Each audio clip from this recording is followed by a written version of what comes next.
Good morning, good evening, everyone. Welcome to this investor webinar for Zelira Therapeutics Limited. My name's Gabriella. I'm from Atomic Group, and with me today are Zelira Chair Osagie Imasogie and Global CEO Dare Odumosu. Before I hand over for the formal presentation, just a reminder that today's webinar is being recorded, and the presentation will be followed by a Q&A session. If you'd like to ask a question, please do so by clicking on the Q&A function at the bottom of your screen. I will now hand over to Osagie. Thank you, Osagie. Thank you very much, Gabrielle. Good morning and good evening to everyone. As Gabrielle said, I'm Osagie Imasogie, and I'm the chair of Zelira. Presenting with me today is our global CEO, Oludare Odumosu. Thank you for your time. What we wanted to do was to give you an update on our most recent conversation and meeting with the US FDA with regards to our lead clinical-oriented product that is targeting ASD, particularly the PMS aspect of ASD as a first indication. So what are we? Just to remind everyone, the good news is that quite a number of you are already shareholders. Thank you very much for investing in our company and continuing to believe in our company. But we hope that we will get additional investors, and that those of you who are already investors might want to increase your position. So just to surmise where we are right now, we've got a proprietary platform that is very, very unique. We've got a whole bunch of patents that are issued, and we've got a whole bunch more that we're prosecuting. And we've got a number of drug candidates that we've already identified. We have some very near-term milestones that we're excited about. We've had the meeting with the FDA. Dr. Odumosu will talk a little bit more about that as we go through this presentation. But what came out of that meeting was clarity.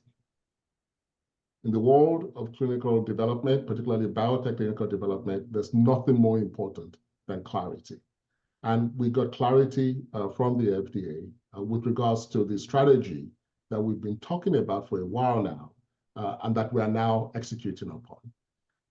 And what that allows us to do is to start our clinical trial with a high level of confidence. And we'll talk a little bit more about that. What is important to keep in mind is that we are absolutely convinced and have a high level of confidence that we can successfully execute our clinical trials in the US and in Australia, and that in a 36-month period, so we are targeting Q2 of 2027, we believe we will have an NDA that we can submit. And we think we can do this with an extraordinarily high level of efficiency on the use of capital. One of the things that has given us this level of confidence is something I'm going to talk about a little bit more. You've heard me talk about it before, but we're going to talk about it again, because it's a strategy that has really worked out for us, and it's called Launch, Learn, and Develop. It's a unique model. I've been involved with roughly 15 drugs that have successfully gone through the FDA process. I've never been in a position that we're in right now, where the launch, learn, and develop strategy has put us in a situation where, at the beginning of our formal trials, instead of having just animal data and a hypothesis of what the drug will do in humans, we actually have human data, and real-world human data at that. So that's what gives us this level of confidence about the outcome of the trials and the time frame that is required and the associated cost. So what does our pipeline look like? We've got the first leading candidate is targeting a reduction in irritability in the Phelan-McDermott syndrome. Now, remember, we are targeting ASD, so, autism spectrum disorder. And the most important word in those three words is the middle word, is the word spectrum. It's a spectrum disorder. So PMS is just one of the well-characterized conditions within the world of ASD. And we got a real win with the FDA with regards to this indication. Our expectation is that we've started the IND phase already. The size is a relatively classical phase 1, but it's an enhanced phase 1 because we're going to pick up PK data out of it. Roughly 40 subjects. And our phase 2 will be roughly 170 subjects, and our phase 3 will be roughly 350 subjects. Please keep in mind that we have right behind them at least another 2 or so indications that we'll be going after. And this will be our strategy. You know, it's I joke all the time. It's like the wonderful strategy that Merck used with Keytruda, where Keytruda now has over 40 different indications. But Merck kept on going after additional indications. The same strategy here. We're starting with the low-hanging fruit, which is PMS, and we'll follow up with SMS, and we'll follow up with PVMA. So this kind of gives you the time frame that I mentioned earlier on, where we expect to file our NDA in the US in the next 36 months. Q2 of 2027 is what we're shooting for. So I mentioned earlier on the launch, learn, and develop strategy. This is very, very important. We've talked about this in the past, but it's really worth emphasizing again, because it is what gives us this level of confidence. Because of the arbitrage opportunity that existed from a regulatory perspective, where, for instance, in the US, only a number of states have legalized the use of cannabinoids. In Australia, it has also been legalized on the federal level. But in the US, we have this dichotomy where certain states have legalized it, but on the federal level, it's still a Schedule I product. What that did was that it gave us an opportunity in the states that had legalized it. So, for example, the state that our US operations are based, it's Pennsylvania. And in Pennsylvania, when the legislature legalized the use of cannabinoids within the state, it's only restricted to just the state. They did it on the basis of its medicinal use. So we have a medicinal program in the Commonwealth of Pennsylvania. To validate the fact that it was for medicinal use, they also, in the same legislation, approved 23 medical conditions for which cannabinoids could be used. Now, that was a really, really unique and important development. We don't think most people in the market really understood what it meant, because the majority of people who were in the industry did not come from the pharmaceutical world. But we did.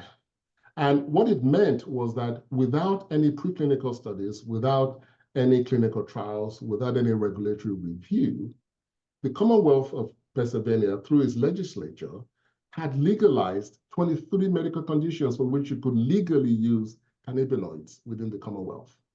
So what did we do? That was very exciting for us. So what did we do? We did some very hard science, came up with a unique formulation that is patent protected, actually several formulations, and we launched it into the marketplace within Pennsylvania because we could do that legally. So that is the launch portion of this. To make sure that we were robust in terms of going to the next stage, we also launched it in Australia under the Special Access Program of the TGA. And we also launched it in Washington, D.C. and in the state of Louisiana. So product is launched into the market, hard science behind it, good patent estate around it. Then we went to the next stage, which is the learn stage. Now, what is important about this stage is that what we wanted to do was to learn about our drug for our own edification. This is not for regulatory purposes in terms of getting data to submit to a regulatory authority, but this is to educate us. And the way we learned in this phase is that we ran a number of observational and real-world studies in as rigorous a manner as we possibly could. And we asked patients and their families who were using our drug, who were paying to use our drug, we asked them 4 important questions. What dose are you taking? What frequency are you taking that dose? What side effects are you experiencing? And what positive effects are you experiencing? Now, most of you will realize that those are the 4 questions you need to answer in a formal clinical trial. But we asked this question in a real-world setting, and we got a ton of data from our patients. Again, I emphasize our paying patients. And that data allowed us to understand the dose for this product. It allowed us to understand the frequency of dosing. It allowed us to understand the side effects they were experiencing. And it allowed us to understand the positive effects they were experiencing. And to make sure that we could really get this information in a very rigorous manner, the product that we launched into the market was an oil, so that it would allow the patients to graduate their dose, which gave us the dosing information we needed. So that was the learn portion. I think one of the most important aspects about this learn portion is that one of the most rigorous studies we did was in Australia with the MRA folks. And it was a study that Dr. Odumosu will talk about later on. But it involved physicians and their patients. It was one of the most rigorous studies that we did. But we did studies here in the US. We did a study that involved Thomas Jefferson Medical School here in Philadelphia. So we're very happy with the robustness of the data. Maybe the highlight of this learn portion, in addition to the studies we did, and particularly the one in Australia, is the fact that in Pennsylvania, over the last 5 years, we have dispensed over 11 million doses.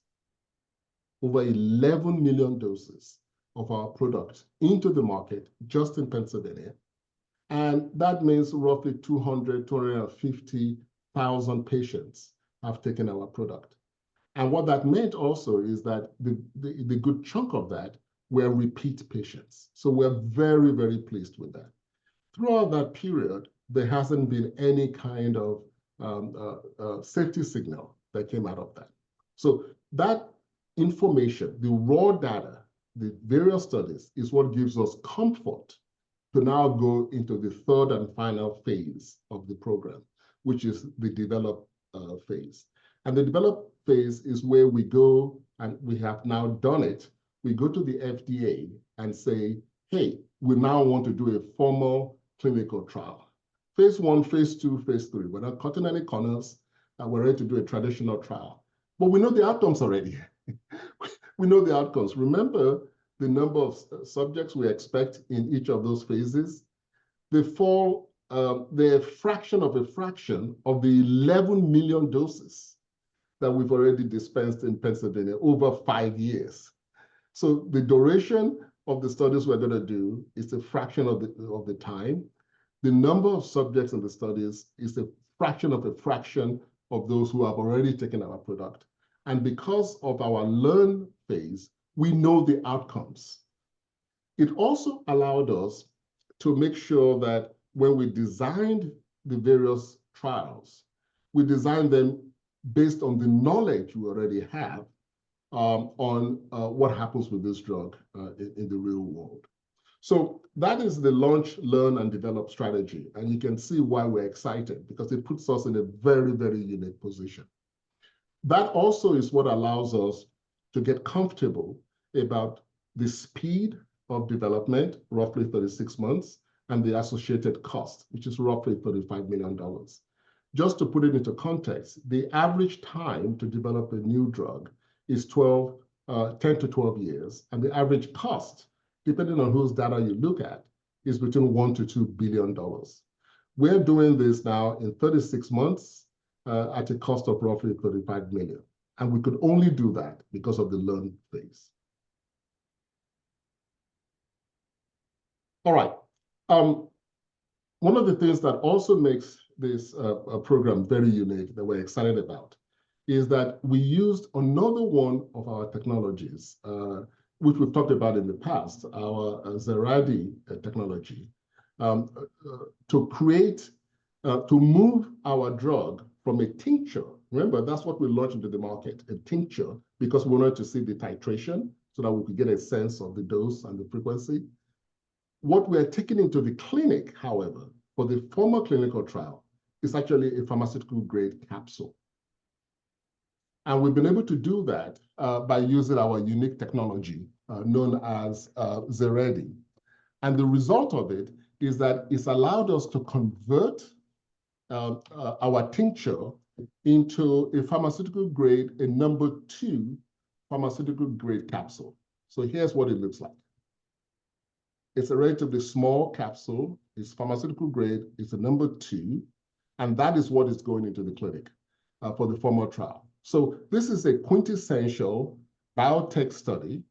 And we've moved completely out of the world of cannabis or people selling pot. This is a pharmaceutical grade biotech study. We're very excited about that. All right, I'm going to turn over to Dr. Odumosu to take us through the balance of the presentation. And I will be more than glad to join him at the end to participate in the Q&A session. Dr. Odumosu, over to you. Thank you, Mr. Chairman. Good evening, everybody. Thank you for joining this briefing.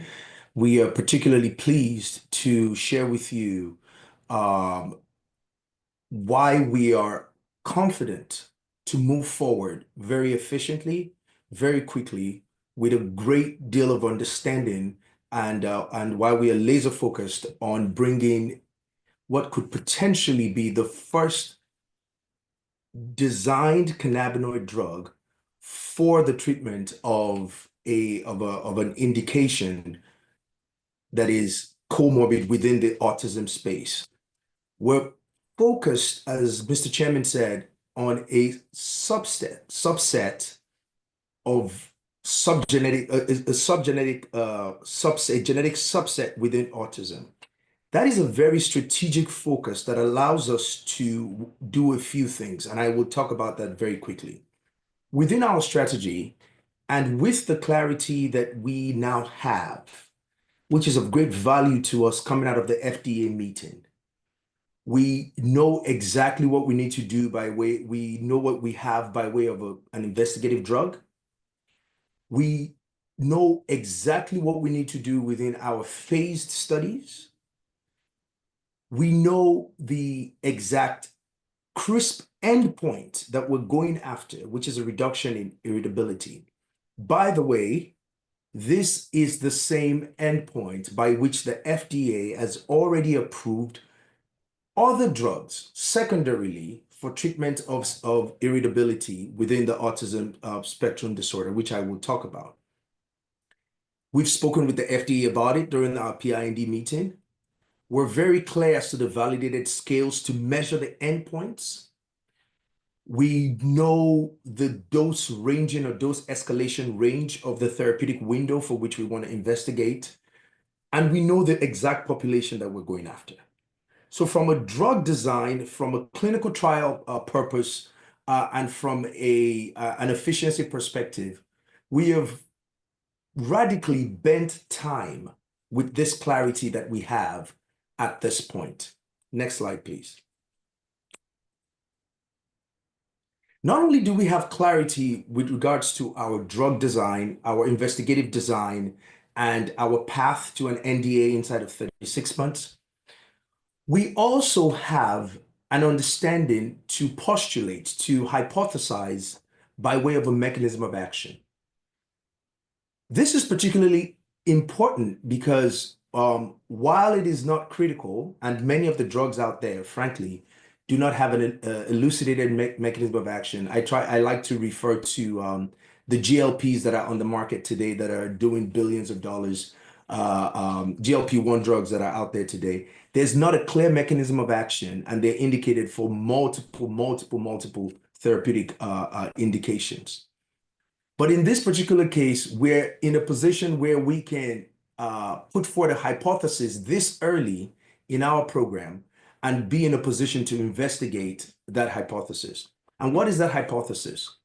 We do know that within the ASD population, the greater ASD population, which captures several of the subgenetic subsets, we do know that there is a dysregulation of one of the endogenous cannabinoids, which goes by the name anandamide.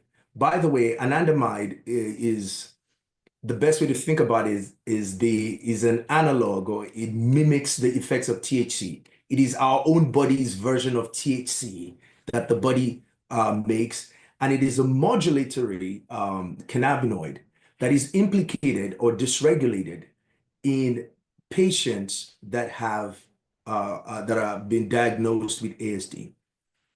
This has been studied broadly and is still being studied very broadly.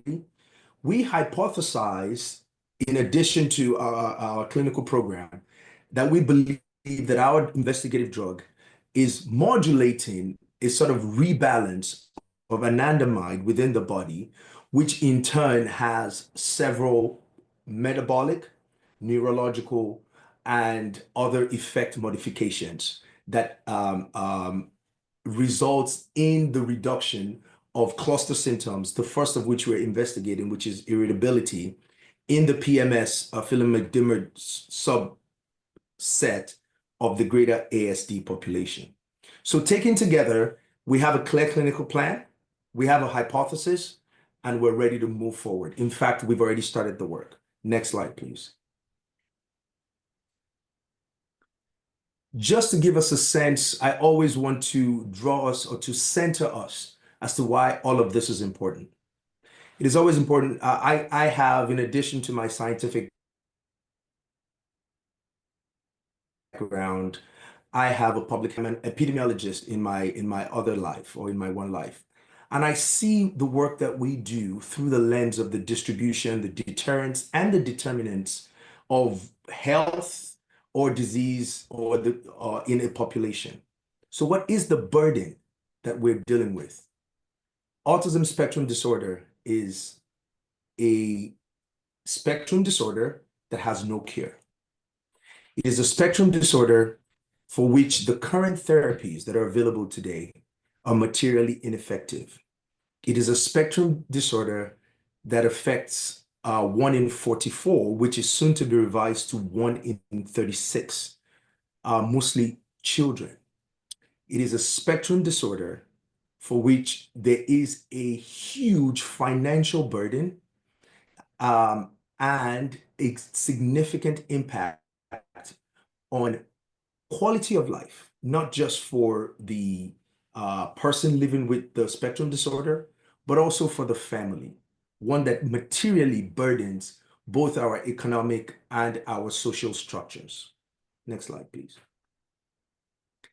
And with that heavy burden, still, the therapies that currently exist do not work. Remember I said that the FDA has approved certain drugs. One is an antidepressant and one is an antipsychotic. Those are the two drugs, and melatonin in addition, so you would say 3 drugs that have been approved for the treatment of some specific symptoms associated with ASD. You can imagine a 5-year-old, a 7-year-old being treated with an antidepressant, being treated with an antipsychotic, because that is what is approved. That is what has gone through clinical validation. The safety profile, in essence, these kids they're being zonked out pretty much.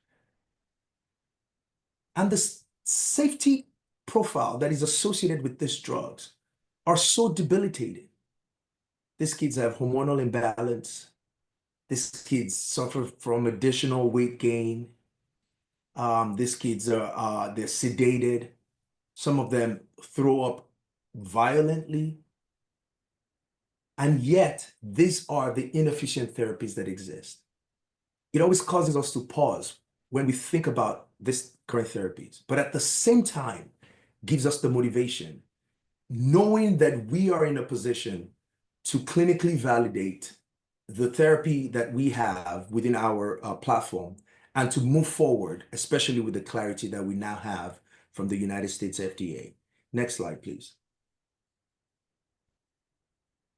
So it is really the result of the work that we've done over the last 3 years that has really brought us to a point now where we can say with clarity that our IND and the clinical work that we hope to do and that we are started to do in the next 36 months will be to investigate the efficacy, tolerability of our HOPE-1 drug for the treatment of a very specific indication, which is a reduction in irritability in Phelan-McDermid syndrome, which is a subset within the ASD presentation.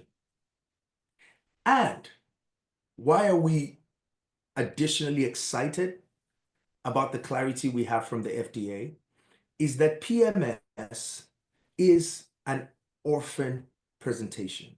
It is considered by the US FDA as a rare disease that impacts a very, very small population within the subset of ASD.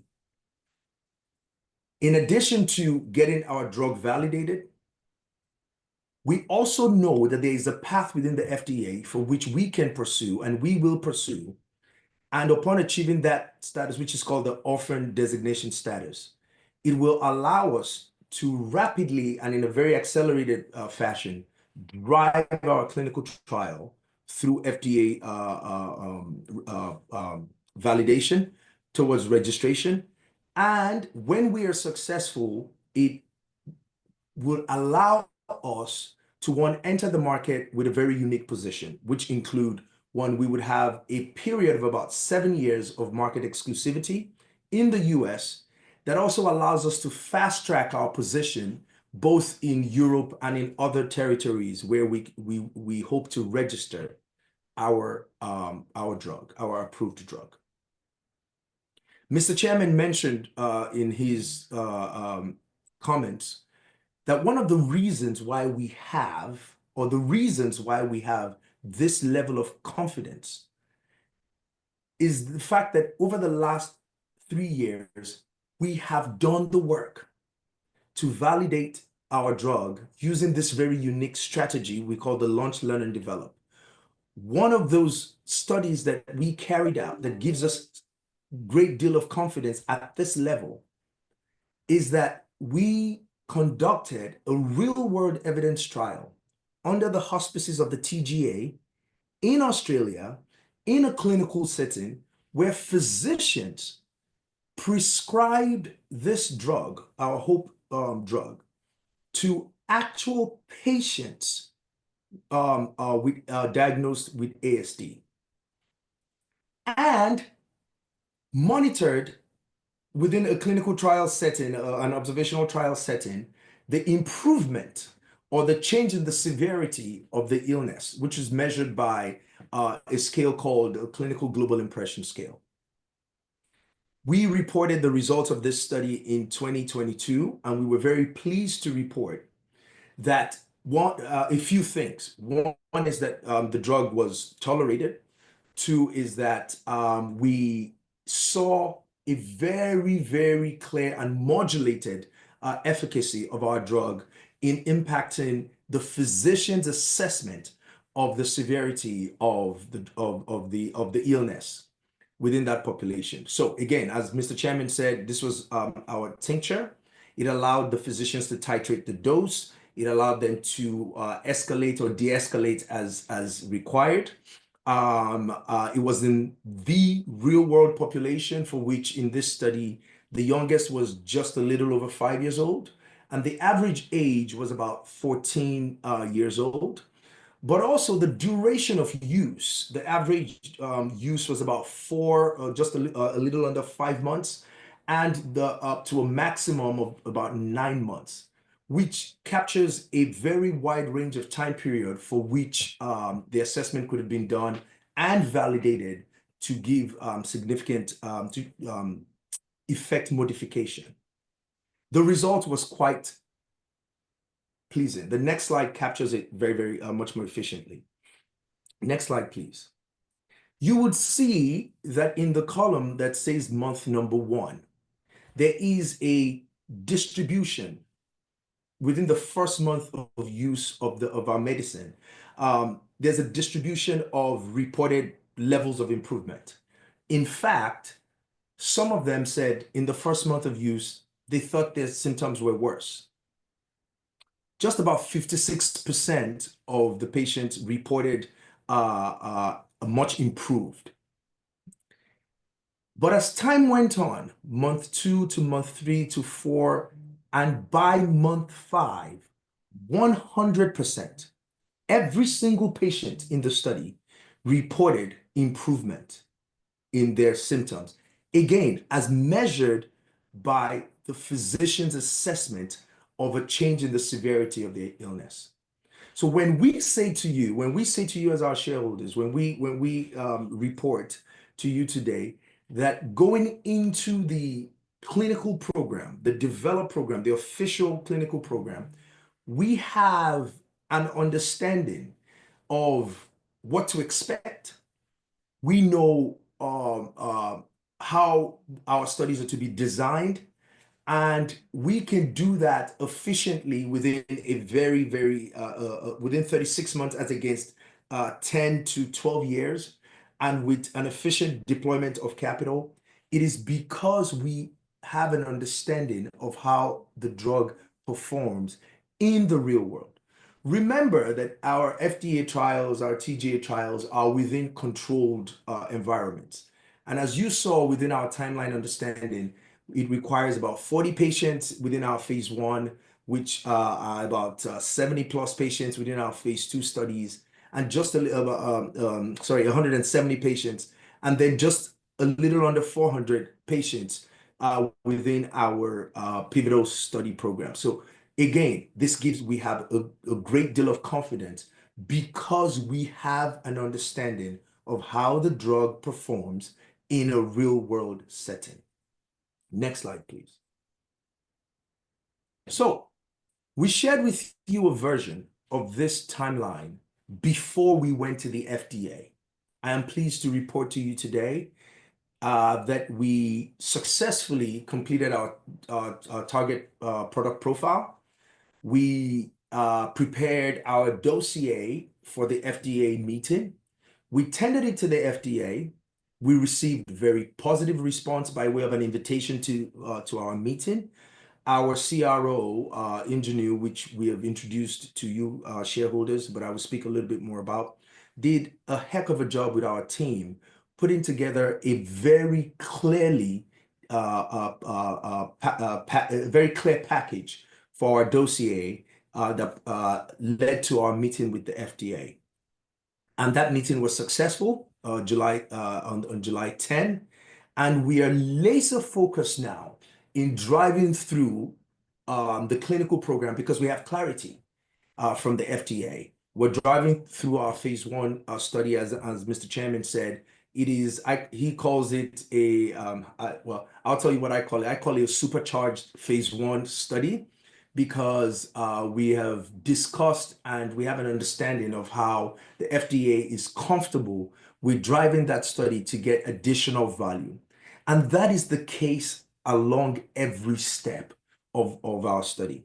Not only that, because we have the opportunity, because of our unique strategy that we are pursuing our study within the PMS subset comorbid with ASD, we have the opportunity to pursue put together orphan designation packet, which we hope to bring you a report on that when that happens. So generally speaking, We are set, we're laser focused, the work already started, and we know that we can drive this to an NDA submission inside of 36 months and do that efficiently, deploying the capital efficiently as well. So I wanted to wrap up the conversation with two more points. One is highlighting once again that we're not only confident in the clinical program because we designed a very unique strategy. We're also confident because we found the right partners who've walked this journey before. Our clinical research organization partners, Ingenue, led by Dr. Sud Agarwal, Australia-based, they know what they're doing. Why? They've taken a cannabinoid drug through the FDA and successfully gotten it approved, a la Syndros in the past. So we are partnered up with a group that, one, I've walked this journey before, two, have the requisite partnerships and licenses to do this successfully. So our likelihood of regulatory success is very high. Our likelihood of technical success is very, very high. And our likelihood of potential commercial success is also very high because of all of the boxes that we've checked, including having the right partners in Ingenue. The second point that I wanted to leave us with, which is in my final slide, is to share with you, our shareholders, some of the highlights of our positive meeting with the FDA during our pre-IND meeting. One, as I said, we received a very prompt response from the FDA. We received clarity on our study design. We received even further clarity on our target population, which has allowed us to say very definitively, we know the subset we're going after. It is comorbid. We know the target population. We have a very clear direction on the types of studies within our trial, from our bridging studies to our PK studies, and even as far as having ethical conversations around the length of study to make sure that we are not exposing the study participants to the trial beyond the time for which there is a window of effect modification. All of this is to say to you, our shareholders, that we as a company, we are pleased with with the development program. We are laser focused and we are confident to drive this forward and to do so within the time that we've slated, which is within the next 36 months. With this, I want to say thank you. And I want to turn it over back to Mr. Chairman to as we take some questions. Thank you, Dare. Thank you, Osagie. Just a reminder, if you'd like to ask a question today, please do so by submitting it via the Q&A function at the bottom of your screen. Like to lead off, Dare, Osagie. Obviously, the next step on the program is IND submission. Maybe you can explain to investors exactly what IND is and the benefits it'll give Zelira. Dari, why don't you go ahead and respond? Absolutely. I'm pleased to take this question. So within the drug approval process, there's certain things that have to be done regulatory, by way of regulatory steps. The first, from an agency-facing perspective, the very first thing we did was we requested a meeting, a pre-IND meeting. So coming out of that, before you can begin your official trials that the agency recognizes, you have to officially open what you call an investigative new drug under the regulatory path that we've chosen to use. So under that regulatory process, you have to officially open an investigative new drug application. That is the official sort of registration. And in the United States, under the US FDA, you make a submission and our INDs are actually, they're not approved, they're allowed. That is to say, within a period of time, if you do not get a signal from the FDA as to any issues, you can then proceed with your official trial. So the FDA gives you a gating period, which we call the IND phase, the IND opening, which when you cross that gate, you can then officially start your clinical trials and start to initiate those trials. So we would open our IND coming out of this meeting that we've had. That's the next step for us. And following that, you will see us start to initiate our official phase 1 studies. Thank you, Dare. Dare, you spoke a lot about, you know, the significant unmet need in treatments for ASD and your focus initially on ASD in patients with PMS. What made you make that decision, given, you know, the huge ASD population, to focus on the PMS population? Was it just the orphan drug designation, or were there other factors behind that decision? Well, there are a couple of very important factors that drove that. The first thing is that there is a international association for PMS. Mm-hmm. And they have a registry of as many PMS patients as they can possibly get information on. So what that means is that we have a concentrated one-stop where there are over 12,000 patients on their registry, half of which are in the US, half of which are outside of the US. So when you think about your ability to recruit for a trial, when you think about your ability to conduct the trial, and when you think about your ability to market the product, God willing, after approval, PMS could not be a better target, because you really do have a concentrated group of folks who've already done the work. It also means that this association also knows the physicians who are treating the patients. So again, with a one first stop, you get information on patients and you get information on physicians. The third thing, if you recall what Dr. Odumosu said about the mechanism of action of the drugs that have already been approved, one being an antipsychotic and the other one being an antidepressant. Because of the dissatisfaction with those products, it means that there are very strong advocacy groups that have been created all over the world, comprising of the caregivers of patients who are in the ASD spectrum. And that concentration, we know of one, for instance, in Pennsylvania that has over 3,000 families in their registry already.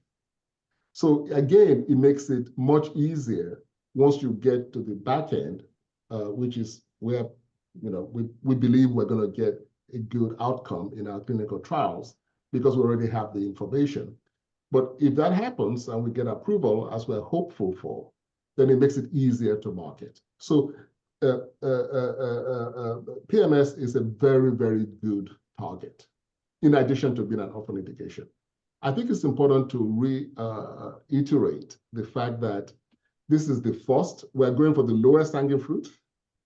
And as we showed in our pipeline slide, once we get this and the drug is approved and it's on the market, then we can go back to the well for additional indications.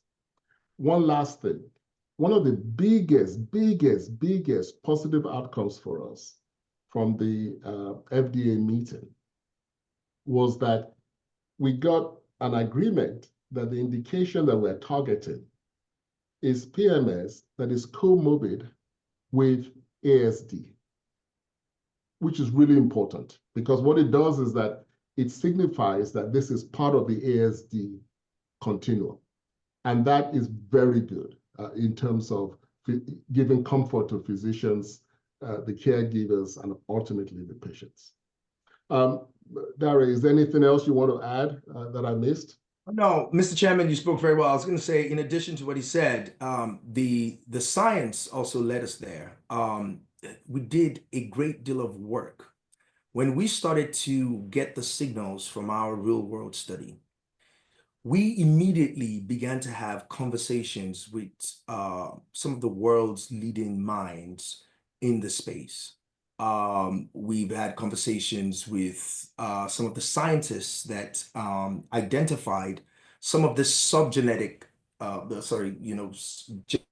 subsets within the ASD population. And PMS came up as one of the clear signals for which there is an understanding and work and clarity as to how we can work with them. Then we found on top of that, what Mr. Chairman said, that organization or that subset of people, they're actually very organized. And again, that adds to our level of comfort as we approach the work we're doing. Excellent. Thank you both. Next question, Dare, so you touched on orphan drug designation in your part of the presentation. I'm cognizant that not many shareholders might be aware of what orphan drug designation means and its benefits. So maybe you can explain what that will give Zelira in terms of its clinical program. So I'll get it started, and I have a little bit of a smile on my face because orphan drug designation, in its simplest way of thinking about it is a regulatory path that incentivizes sponsors or drug design companies to pursue the development of drugs within indications that would otherwise may be ignored. Why? Because maybe there's not enough of a population, there's not a large enough population. So within the United States, the FDA has designated that any disease or disease classification for which there exists less than 200,000 established cases or known manifestations or less than 200 affected people, that becomes an orphan or a rare disease, right? And the orphan drug designation status within the FDA is a path by which a drug sponsor is incentivized within their clinical trial program to develop a drug. So it gives you certain regulatory allowances. One, it gives you an accelerated path within the FDA. Because think about it, why would I develop a drug that only affects a small number of people for which I may not make a lot of money, or I may spend a lot of money? One is the FDA says if you pursue a drug, say in sickle cell anemia or PMS, for example, which is an orphan drug, you get an accelerated path within the FDA. The FDA usually has a very rigid structure for which you can come before them regulatorily. There's additional allowances. Two is, should you be successful in getting the drug validated and approved, there are certain market allowances. One is you get a period of what you call market exclusivity. What that means is this. Once the drug is available and for launch, the FDA gives you up to 7 years for which another drug using that active material in that indication will not be approved. It gives you access within the market for a period of up to 7 years. That hopefully is supposed to give you commercial exclusivity and give you a chance to be successful in the marketplace. In addition to that, the orphan drug designation packet is also recognized within other territories of the world, like in Europe. If you get an orphan drug designation in the US, it gives you a fast track with other regulatory agencies around the world, Europe and beyond. Mr. Chairman, you've done more of this. Is there anything I have missed vis-a-vis the value that orphan drug designation avails? No, the only thing I would add, and this is so important because sometimes people get confused about it, the 7 years of data exclusivity that the FDA gives runs concurrent with your patent life. So we have issued patents already. So it's not that 7 years is the only time you have exclusivity. It's that you have additional protection in addition to your patents. Our patents run roughly 20 years. So, but during that 7-year period, that data exclusivity really enhances the value proposition of the product. But you get a whole patent life of 20 years. Thank you. All right, thanks, Osagie. Thanks, Dare. Okay, next question. Are you able to give any updates to the audience this morning as regards to the manufacturing process that you've indicated about? Well, yes, actually. Yeah. What is important to keep in mind is that if you remember what Dr. Odumosu said earlier on, this is where having the right partners makes a big difference. So we're working with Ingenue. Not only are they our partners on the regulatory side, but they are also our partners in terms of making sure that we have the clinical trial material and what we hope will be the commercial supply. So we've actually skipped a step. In other words, we've lined up both the clinical trial material manufacturing and the commercial supply manufacturing. And they are compliant with all FDA and DEA regulations. So we're in a good place there. Okay, thank you. Sorry. All right, we're almost at the hour. I'd probably like to ask one final question. So you've been raising funds for the clinical program via an SPV. You've had some significant progress on that over the past 12 months. How much, in terms of the funding that you have today, how much runway does that give you, and what's the outlook for further funding rounds for the SPV? I think we're in a good place. We've gotten over $3 million committed to the SPV already. We've drawn down 2-point-something million of it to get us to where we are now. I provided an additional runway capacity for us by giving the company a $1.4 million loan, which gives us additional runway. So I think we're in a good place. With the FDA meeting behind us and with the clarity that it provided, now that we have the minutes in our hands, I think that will help in our ongoing fundraising. And as that progresses, we will come back to the market to let people know. But I think we're in a good place and we're quite pleased with where things are. Thank you. Just a reminder, if you'd like to ask a question, just submit it via the Q&A, not via raised hands. So I might just wait for a second for some final questions before I pass back over to Dare and Osagie for closing comments.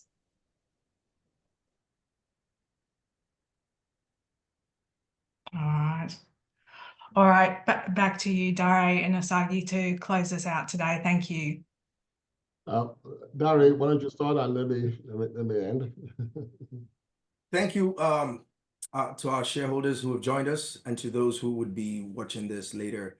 It is an honor to lead our team of very focused individuals on driving value for our company and driving value for the platforms that we've set up. Look, we said to you about 3 years ago that we had a strategy that we believe made sense and would allow us to drive a program that would bring significant value. These are the fruits of that strategy. it is working. We're excited, we're focused, and we're happy to have these types of conversation that really supports and believes in that strategy, because they know that they can see what's around the corner, and what's around the corner is actually very pleasing to us. So, Mr. Chairman, thank you to you and to the rest of our board. And to that, I say thank you and give you the final word. Look, folks, thank you very much for finding the time to hear this story. Hopefully, it gives you clarity as to why we're confident and happy. You can understand why we've had investors who've already put in over $3 million US to back this. You can understand why I would give a $1.4 million US dollar loan to the company to continue this. It's because we have this high level of confidence. We hope that has been made very clear. As I said, watch this space. We think we're going to move very quickly, and we're excited about all the work we've been doing. But we're very grateful to you guys for continuing to invest in the company. We hope you do more. We hope you appreciate this value proposition, and that you continue to support the company. Thank you for your time. Thank you, everyone. Bye-bye. Thank you.